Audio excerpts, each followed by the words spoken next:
Hi, everyone. Welcome to this week's edition of Week in Review. And what I'm doing on these episodes is I'm talking about what has happened in the past week, covering all things real estate, all things in the news, not all things, kind of the key things that catch my attention that I think are important. And again, my name is Roland Kym, a residential realtor in Metro Vancouver with the Kimbuna team, top 1%, have been for a very long time, and with Keller Williams in Vancouver. So if there's any questions, I am here to help you. Reach out to me, and I'd love to elaborate on any of these items in further detail, and hopefully you get some value in the moments ahead.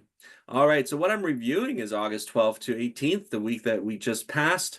So in the Metro Vancouver area, what we're seeing market-wise, today is, a day where I caught up with a whole number of realtors who've had open houses yesterday and Sunday, and getting an idea of what's happening. And the majority of listings out there right now, what we're finding is there's a little bit of a lag. Certainly a well-priced, really attractive properties getting interest, but a lot of properties that were priced to previous sales seem to be a little bit dormant. And it's quite interesting because the realtors out there and many of the consumers believe that the market will pick up this fall. And so in many ways, now is the time that if you're a buyer, you should go out there and find a property. But we are finding this past week was actually quite slow, quite quiet in open house activity.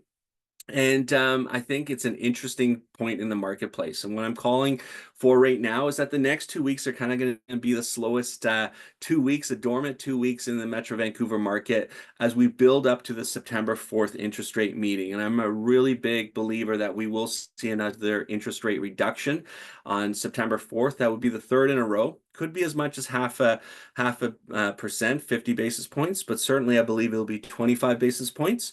In which case that will really make a difference. It'll be psychologically a difference, and also numerically, it's going to start impacting the lendability and people's thresholds. So it will have an impact. And what I'm predicting is that we are building into one of the busiest fall markets. I think October is going to be crazy busy in the Metro Vancouver area. So right now, if you're a buyer, is the right time to go out there and find a property. If you're a seller, it's probably a little bit slower listing activity. Listings are up, sales are down, certainly over the 10-year average. But if you are well priced, and you definitely need to be well priced to get the attention, I do believe that in a few weeks' time, you will be rewarded with more buyers and more activity. It will start trending back into a more active fall market, more active than we've seen in the last few years. And that's kind of where we're going, where we've been. I mean, in a summary, uh, inventory listings are certainly higher than 10-year averages. Sales activity is lower, but it is trending. And right now, it is in that lag period, the slack tide, so to speak, where everything seems kind of slow. Buyers aren't moving, sellers aren't, rushing to do anything. However, it is going to trend into a busy fall market. So keep that in mind. One thing that I really want to help share with all of you is in this type of market, deals are made. They're not posted. And what I mean by that is sellers are not going to be posting a discounted rate versus previous sales for the same caliber and the same type of property. Most deals, when I look at sales on the MLS that have closed, where I'm like, wow, that was a great deal. That buyer got a great deal. The difference is in the negotiation. So it could be something's listed for 870 and it's sold for 810. That's a great deal if the numbers make sense. And that was designed. That was created by a buyer's agent and a buyer going forward, and obviously the seller agreeing to the prices. The seller did not lower the price to 825 to instigate that deal. It was created by the buyers. So the point to this is, if you're a buyer, this is the market you want to go and create a deal in. This is the market that you can go and see which of the sellers out there who are listed is in need of selling the property quicker than waiting for the next quarter.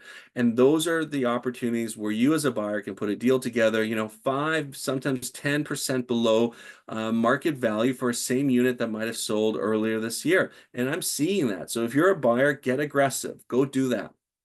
Other things in the real estate market that I'm seeing is continuing migration across Canada and immigration into Canada. So we just passed over 41 million people living in Canada right now. I mean, we're still immigrating over 130 a million and 300,000 people a year.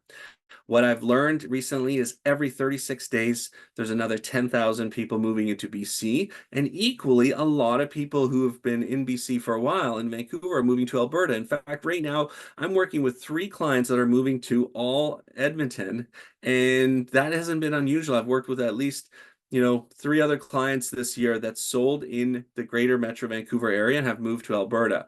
So what we're really seeing is a liquidity of real estate value. We're seeing people reposition their real estate assets based on, their goals and standard of living and opportunity. And so it's a lot more fluid, and definitely I believe the trend in the near future is that Alberta will be a really strong growth story. I think the growth story in Alberta for the first time will be that in the past, real estate prices in Alberta, moved up and down with relationship to commodity prices, the oil price. And I believe for the first time in history now, we're going to be disconnecting. Of course, I'm not an Alberta specialist, but I'm seeing it. The value, the price of properties in Alberta will be disconnecting from commodity prices because of lifestyle. People are moving to Alberta for a standard of living that they want, a lifestyle that they're looking for. And Alberta has moved so far forward. It's very similar to most other provinces. And my friends and people who live in Alberta, they love it. So that's definitely something that I'm noticing. That's a market trend. To that effect, in the news right now, real estate related, recently, the government has brought in a 30-year amortization period on new purchases if you're a first-time buyer. What is this going to do? Well, it helps, of course, buyers extend the amortization who qualify from 25 years to 30 years. I also think it's going to make pre-sales more attractive again as the market starts to heat up in the future as rates come down. And so definitely, look into that if that's of value for you. Also, a change that happened last week is that the provincial government reduced the vacancy notice that had just been changed to 4 months down to 3 months if you are a buyer. If you are still an owner-occupier that's looking to take possession back for the property for your own use or a close family member, it remains at a 4-month vacancy notice that you need to provide the tenant. However, if you're selling the property, then monthly vacancy notice has gone down or will go down in a couple days to 3 months, which is great. That's more in line with pre-approvals from banks and lending institutions. And so it allows people to, lock in a rate, lock in an approval. And that's definitely a good change that the provincial government finally listened to the advocates, which were the mortgage brokers and lenders and realtors in the last few weeks were really pushing hard for that. I wanted to talk to you about a grant. It's a federal homebuyers plan. I remember using this when I bought my first property 18 years ago. I withdrew, I think it was up to $25,000 from my RSPs and used it towards my first down payment. It was helpful, definitely helpful. And, I was able to repay those RSP contributions in the years ahead. The change that recently happened, now qualifying homebuyers can withdraw up to $60,000 from their RSPs. So a couple can withdraw up to $120,000 for their down payment. And also a recent change that helped, which is really positive, is the repayment period has improved. So you must start repaying within 5 years, and you must repay the entire amount within 15 years after you borrowed it. And so that's been highly improved from where it stood before.